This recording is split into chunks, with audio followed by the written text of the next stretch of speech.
Bom dia a todos os ouvintes, a paz do Senhor.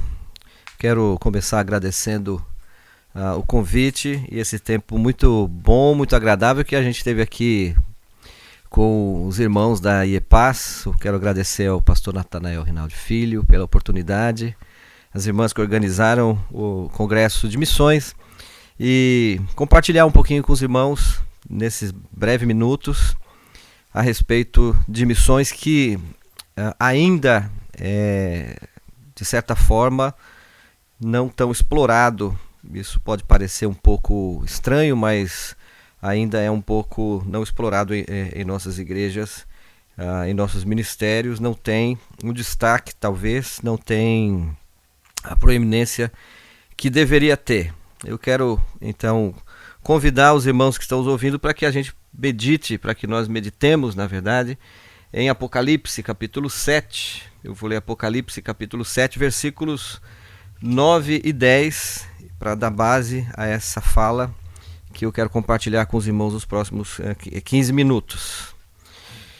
Depois dessas coisas, olhei e vi uma grande multidão que ninguém podia contar, de todas as nações, tribos, povos e línguas, que estavam em pé diante do trono e perante o Cordeiro, trajando compridas vestes brancas e com palmas nas mãos.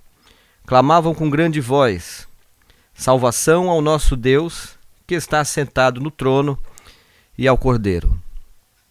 De todas as revelações que nós encontramos no Apocalipse, todas elas maravilhosas, deslumbrantes, nós temos uma que é fruto de missões.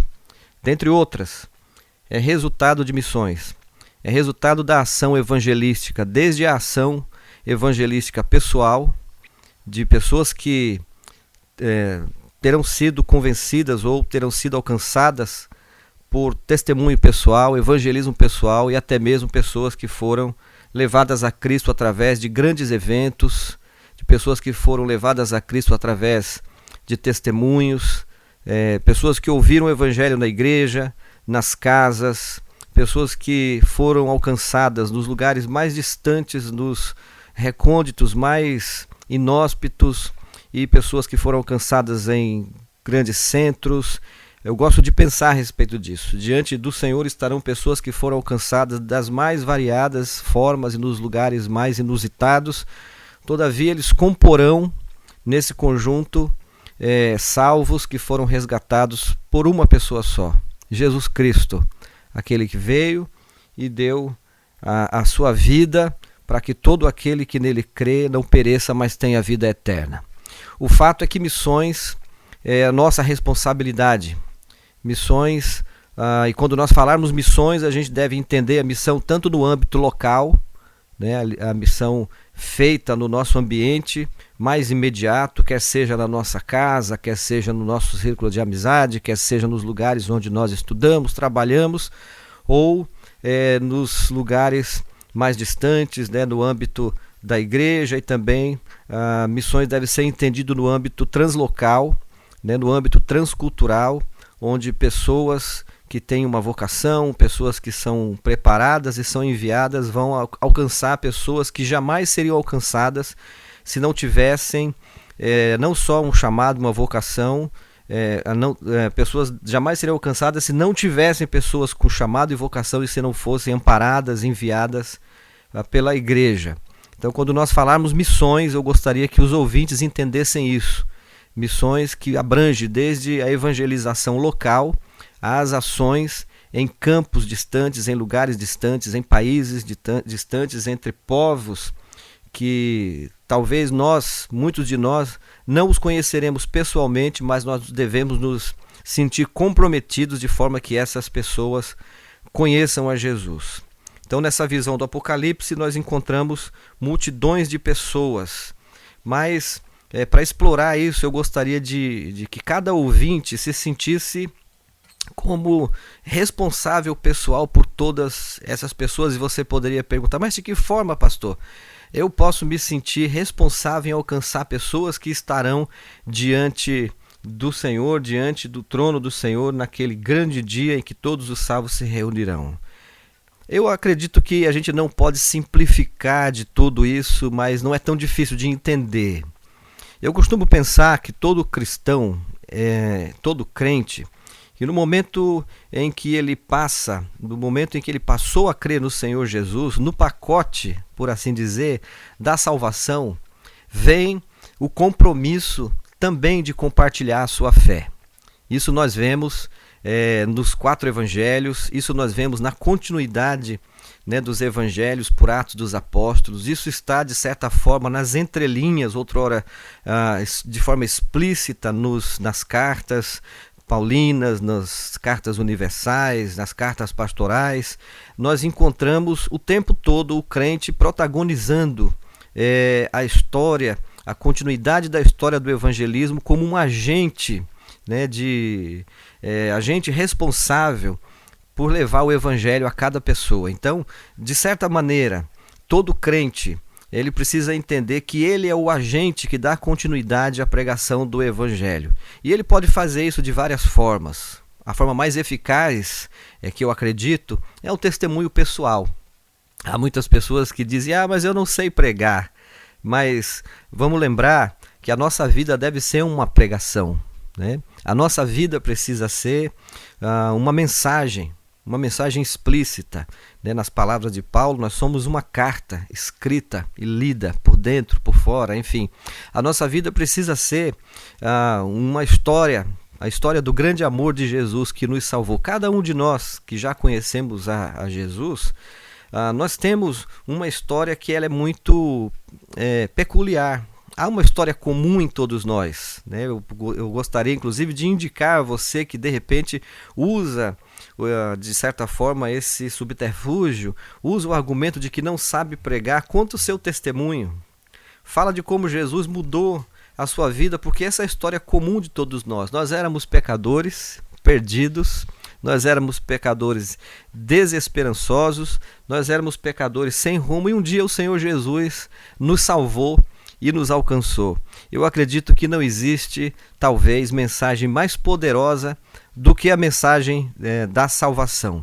Voltando então para o que eu queria dizer, você poderia perguntar para si mesmo, mas como eu vou ajudar que pessoas tão longe, tão distantes, na África, na Ásia, na Oceania, na Europa, ou nos lugares aqui mesmo em nosso país, lugares que ainda não têm o testemunho do Evangelho, por incrível que pareça, no Brasil há lugares sim que ainda não têm o alcance do Evangelho. Você pode fazer isso através de duas ações que não são tão difíceis. A primeira delas, inclusive, ela nem deveria ser entendida como difícil, porque ela faz parte do testemunho cristão e da vida cristã, que é a oração. Todo crente, todo cristão, ele deve ser um intercessor, e ele pode ser um intercessor em potencial, né?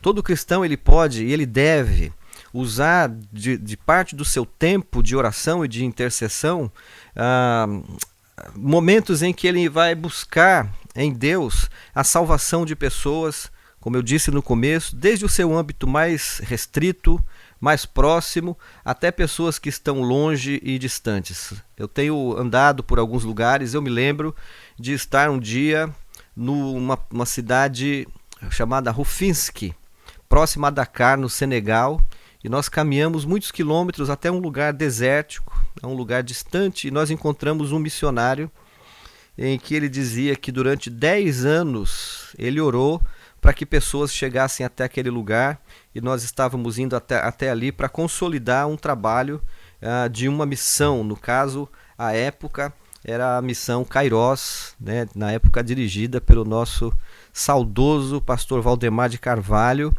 E então eu fiquei impactado de chegar naquele lugar tão deserto, né? Eu lembro, inclusive, que os nossos pés afundavam na areia, havia acontecido uma espécie de tempestade de areia naquele lugar, e o pastor que estava então nos recebendo, ele disse: por 10 anos nós orávamos para que Deus enviasse pessoas aqui. Então a oração tem um poder inestimável no que diz respeito a missões, e talvez os seus pés não pisarão na África né, como eu tive a oportunidade de estar, mas as suas orações vão em lugares onde você talvez jamais entrará, ou talvez você nunca pisará.